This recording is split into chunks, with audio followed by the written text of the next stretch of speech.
नमस्कार दोस्तों, ढोल में पोल चैनल में आप सब मित्रों का हार्दिक स्वागत है। दोस्तों, ढोल में पोल चैनल के माध्यम से आप धार्मिक ग्रंथों में लिखे हुए तमाम जाति और धर्म के नाम पर अनेक प्रसंग जो है आप सुन रहे हैं। दोस्तों, आज आपको हम बताते हैं कि इन धर्म ग्रंथों में वैश्य वर्ण भी शूद्र वर्ण से कम नहीं है। शूद्र वर्ण और वैश्य वर्ण लगभग एक जैसे ही हैं, क्योंकि दोनों की उत्पत्ति भी ब्रह्मा की जांघ और पैरों से हुई है।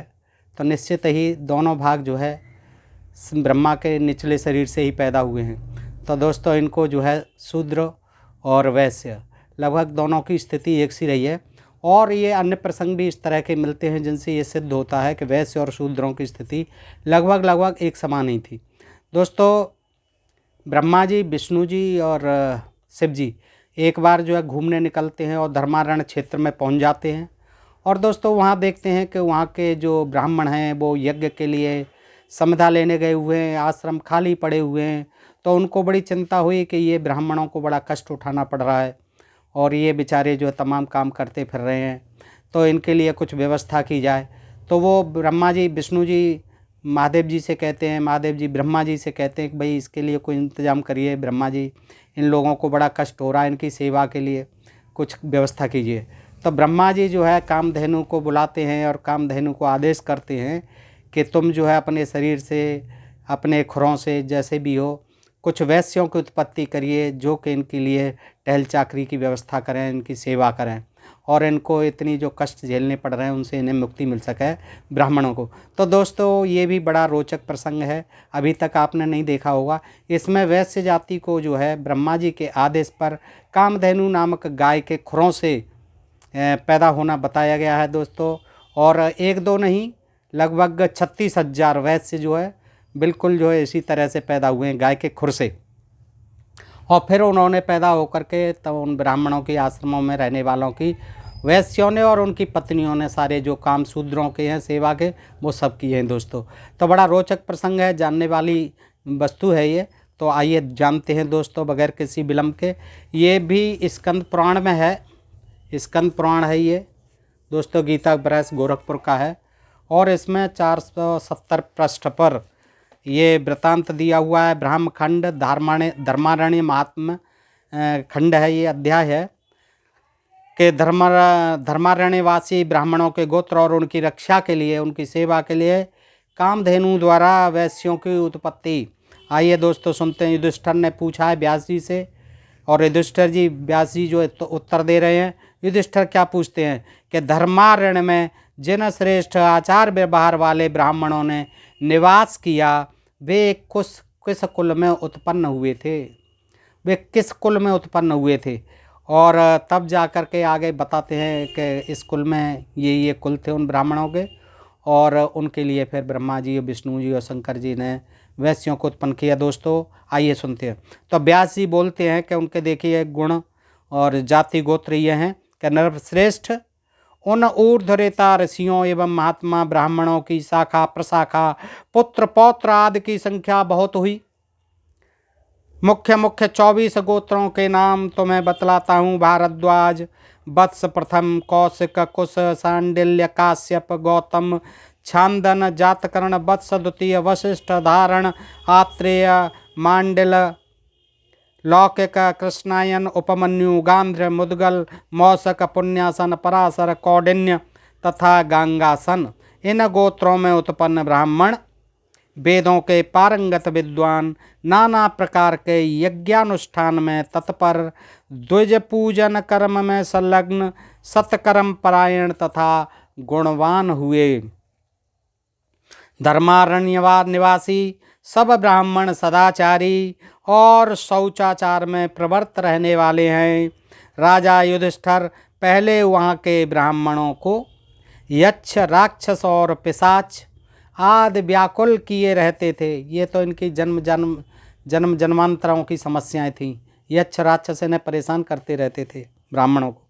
तब उन ब्राह्मणों ने देवताओं से कहा, देवगण, यक्ष और राक्षस आदि से हम सताए जाते हैं, अतः उनके भय से हम लोग अब इस उत्तम स्थान को त्याग देंगे, हम यहाँ से चले जाएंगे। यह सुनकर देवताओं ने लोकहित की कामना से ब्राह्मणों की रक्षा के लिए प्रत्येक गोत्र में एक एक योगिनी की स्थापना की।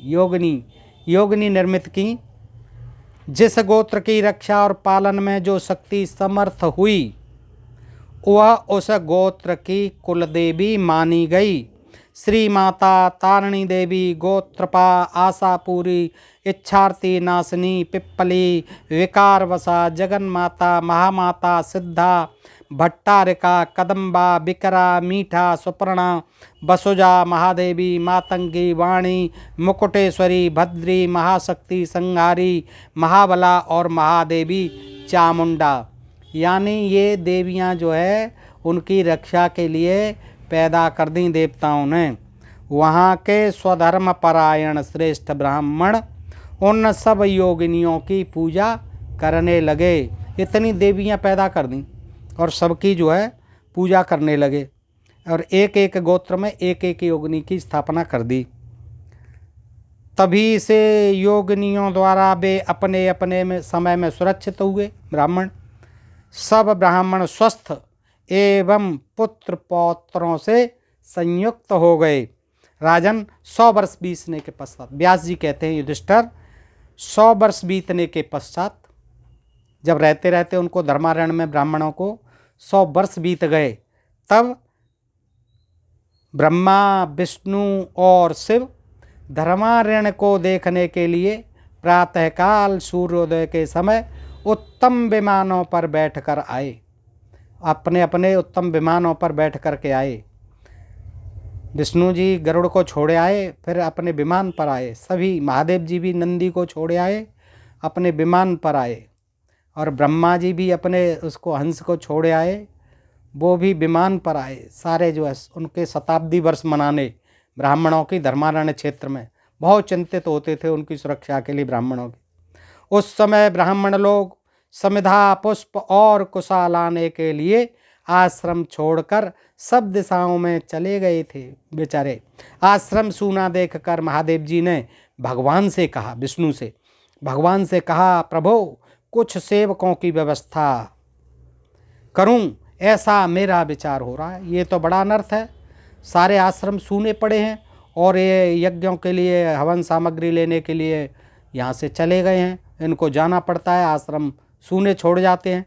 तो अब मेरा विचार ये है, महादेव जी कहते हैं कि यहाँ के ब्राह्मण बड़ा कष्ट पाते हैं, अतः इनकी सेवा के लिए कुछ सेवकों की व्यवस्था करूं, ऐसा मेरा विचार हो रहा है।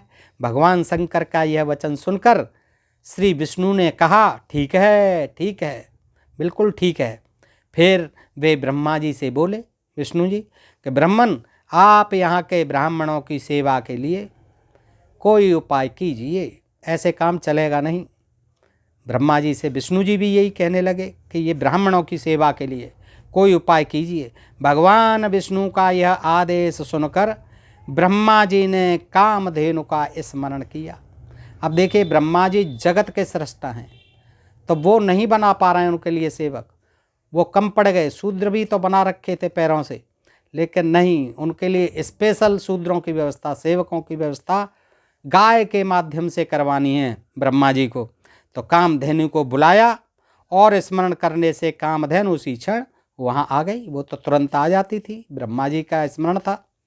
तब ब्रह्मा जी ने कामधेनु से कहा, माता, इन ब्राह्मणों में से प्रत्येक के लिए 2-2 शुद्ध हृदय वाले, गंदे हृदय वाले शूद्र नहीं चाहिए, शुद्ध हृदय वाले अनुचरों की, यानी सेवकों की, यानी दासों की, अनुचरों की व्यवस्था करो। एक एक ब्राह्मण के लिए 2-2 शुद्ध हृदय वाले सेवकों की व्यवस्था करो। महादेव जी ने कह दिया उससे, ब्रह्मा जी ने कामधेनु से। बहुत अच्छा कहकर उस महाधेनु ने खुर से पृथ्वी को खोदा। पृथ्वी को खोदने लगी और हुंकार किया। हुंकार करती हुई पृथ्वी को खोदने लगी खुरों से। इससे 36,000 शिखा सूत्रधारी मनुष्य प्रकट हुए। जनेऊ वनेऊ पड़ा हुआ था, चोटी वोटी थी उनके, 36,000 जैसे ही पृथ्वी को खोदा खुरों से गाय ने, वैसे ही एक दो नहीं सब गिन लिए 36,000 चोटियाँ थीं उनकी, और जनेऊ वनेऊ सब पहने हुए मनुष्य प्रकट हुए। वे सभी महाबली वैश्य थे, वे सभी महाबली थे, शुद्ध हृदय वाले थे। कौन थे? वैश्य थे। उन्होंने यज्ञोपवीत धारण कर रखा था, बिल्कुल जनेऊ वनेऊ धारण करके ही पैदा हुए गाय के खुर से। वे सब शास्त्रों में चतुर, पढ़े लिखे एकदम कंप्लीट पैदा हुए। ब्राह्मण भक्त, ब्राह्मणों का हित करने वाले, चाहने वाले, तपस्वी, उत्तम आचरण वाले और धार्मिक थे। क्यों नहीं होंगे? सब कुछ होगा जब गाय से पैदा हो रहे हैं, खुर से, धरती में खुर मारते ही हुंकार भरते ही निकल पड़े 36,000 वैश्य। उस समय एक एक ब्राह्मण के लिए 2-2 अनुचर दिए गए, यानी 18,000 ब्राह्मण थे, 36,000 वैश्य निकल पड़े, और एक एक ब्राह्मण को 2-2 वैश्य अनुचर दे दिए। राजन, ब्राह्मण का पहले जो गोत्र बताया गया है वही उसके अनुचर का भी हुआ। जो ब्राह्मणों के गोत्र थे वही उनके हो गए, अनुचरों के, सेवकों के। तदनंतर ब्रह्मा जी ने उनके हित के लिए कहा, तुम सब लोग इन ब्राह्मणों का वचन मानो। उनसे कहा जो पैदा हुए खुर से 36,000 थे वैश्य, तुम सब लोग इन ब्राह्मणों का वचन मानो। ब्रह्मा जी कहते हैं देखिए, और इन्हें जिस जिस वस्तु की आवश्यकता हो उसे ला दिया करो। बस जो कोई भी चीज़ मंगाए ला के दिया करो।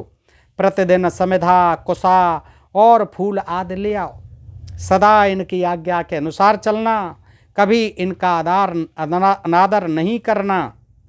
जातकर्म, नामकरण, अन्नप्राशन, चूड़ाकरण, उपनयन आदि संस्कार तथा जो व्रत, दान, उपवास आदि कर्म प्राप्त हों, उन्हें इन ब्राह्मणों की आज्ञा के अनुसार ही करना।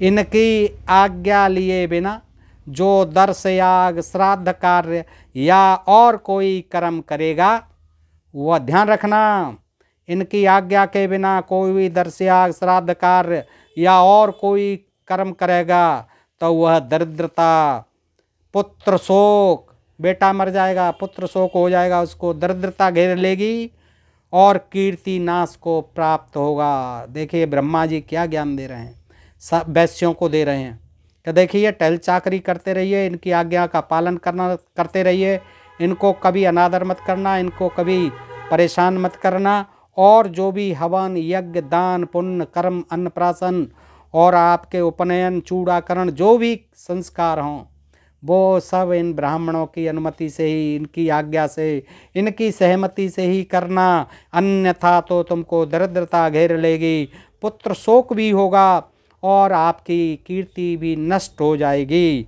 तब उन अनुचरों ने यानी वैश्यों ने बहुत अच्छा कहकर देवताओं की आज्ञा स्वीकार की। बहुत अच्छा साहब, ऐसा ही करेंगे। तदनंतर वे इंद्र आदि श्रेष्ठ देवता कामधेनु की स्तुति करने लगे। इंद्र भी आ जाते थे, आ गए और कामधेनु की स्तुति करने लगे। अनघे, तुम सब देवताओं की माता, अब वो गाय की स्तुति कर रहे हैं इंद्र जी, सब देवताओं की माता याद दिला रहे हैं, सब देवताओं की माता और सब यज्ञों का कारण हो, तुम्हारे ही कारण सारे यज्ञ होते हैं। सब तीर्थों में तुम ही उत्तम तीर्थ हो, तुम ही तीर्थों की तीर्थ हो, तुम्हें सदा नमस्कार है। तुम्हारे ललाट में, देखिए अब उनके अंगों का वर्णन कर रहे हैं इंद्रदेव गाय के, कि तुम्हारे ललाट में सूर्य, चंद्रमा, अरुण तथा भगवान शंकर विराजमान हैं। गाय के में हुंकार में सरस्वती वास करती है, गले के कंबल में नागों का निवास है, खुर पृष्ठ में गंधर्व और चारों वेद हैं, तथा तुम्हारे मुख के अग्रभाग में समस्त चराचर तीर्थ हैं। इस प्रकार भांत भांत के वचनों से प्रसन्न की हुई कामधेनु स्वर्ग को चली गई। स्वर्ग से ही आई थी, इंद्रलोक में रहती थी, स्वर्गलोक में रहती थी, इंद्र की गाय थी कामधेनु। इस तरह से जब उसकी पूजा हो गई, इंद्र ने खुश कर दिया कि तुम तो देवताओं की माता हो और तुम्हारे सिर में ललाट में सूर्य, चंद्रमा, अरुण, भगवान शंकर विराजमान हैं, सारे देवता आप में वास करते हैं। आपके हुंकार में सरस्वती वास करती हैं। गले के कंबल में नागों का निवास है और खुर में और पीठ भाग में गंधर्व और चारों वेद हैं तथा तुम्हारे मुख के अग्रभाग में समस्त चराचर तीर्थ हैं। इस प्रकार देखिए गौ का कितना वर्णन किया है, जबकि गाय एक पशु है, लेकिन यहाँ शूद्रों को जो है मनुष्य होते हुए भी इस पशु से कई गुना बुरा, उसे छूने के काबिल भी नहीं है। देवताओं का वास तो सोचने की बात है, वो छूने के भी काबिल नहीं है दोस्तों। इस तरह से इन धर्म ग्रंथों में ये वर्णन मिलते हैं। उन वैश्यों के विवाह के लिए, अब देखिए उनका विवाह भी तो करना था, पैदा तो कर दिए गए ने। उन वैश्यों के विवाह के लिए भगवान शंकर और यम ने गंधर्वों की कन्याओं को लाकर उनकी पत्नी के रूप में स्थापित किया। देखिए भगवान शंकर और यम दोनों ने कितना उन वैश्यों के लिए प्रयत्न किया कि वैश्यों की कन्याएं नहीं थीं, उनके लिए कन्या नहीं बना पाई गाय जो है, तो गंधर्वों के जो उस समय गंधर्व थे वो भी एक तरह के निम्न कोटि के शूद्र जैसे ही होते थे गंधर्व। तो गंधर्वों की कन्याओं को लाकर उनकी पत्नी के रूप में स्थापित किया। विश्रावसु नाम से प्रसिद्ध जो गंधर्वों के राजा हैं, उनके यहाँ 60,000 कन्याएं थीं। वे सभी रूप यौवन और उदारता से संपन्न थीं। उन्हीं को वेदोक्त विधि से देवता के समीप उन वैश्यों के लिए अर्पण किया। उस समय उन वैश्यों ने गंधर्वों को, पूर्वज देवताओं को, सूर्य और चंद्रमा को तथा यमराज और मृत्यु को भी राज्य भाग दिया। यज्ञ करके उन सब देवताओं को राज्य भाग दिया। विधि पूर्वक राज्य भाग अर्पण करने के पश्चात ही उन वैश्यों ने उन कन्याओं का पाणी ग्रहण किया। तब से लेकर आज तक गांधर्व विवाह उपस्थित होने पर देवता राज्य भाग ग्रहण करते हैं। तब से ही इसी तरह गंधर्व विवाह होता है, जिसे आजकल जो है लव मैरिज कहा जाता है दोस्तों। इसी तरह कन्याएं किसी की थीं और वर कोई और जाति के थे और उनका विवाह हो जाता था, तो उसको गंधर्व विवाह कहते थे। इस तरह से ये यमराज और महादेव जी ने, शंकर जी ने वैश्यों के लिए गंधर्व पुत्राएं ला करके 60,000, ये 36,000 थे, 60,000 कन्याओं से शादी इनकी कर दी। फिर जिन 36,000 धेनु कुमारों की चर्चा की गई है, धेनु कुमार इसलिए कहा गया वैश्यों को गाय से पैदा हुए हैं, इसलिए एक नाम इसमें और दिया धेनु कुमार। धेनु कुमारों की चर्चा की गई है, ब्रह्मा कुमार नहीं, ये धेनु कुमार हैं। धेनु कुमारों की चर्चा की गई है। उनके पुत्र पौत्रों की संख्या लाखों तक पहुँचेगी वो तो। वे सब ब्राह्मणों के सेवक हुए, सभी जितने पैदा होते गए सब ब्राह्मणों के सेवक हुए, यानी शूद्र हुए। तत्पश्चात देवताओं के चले जाने पर सब ब्राह्मण इस स्थान पर निवास करने लगे। राजन युधिष्ठिर, तब से वहाँ के ब्राह्मण निर्भय हो पुत्र पौत्रों के साथ रहते और वेदों का पाठ करते हैं। वे वेदज्ञ विद्वान कभी शास्त्रों का अर्थ सुनाते,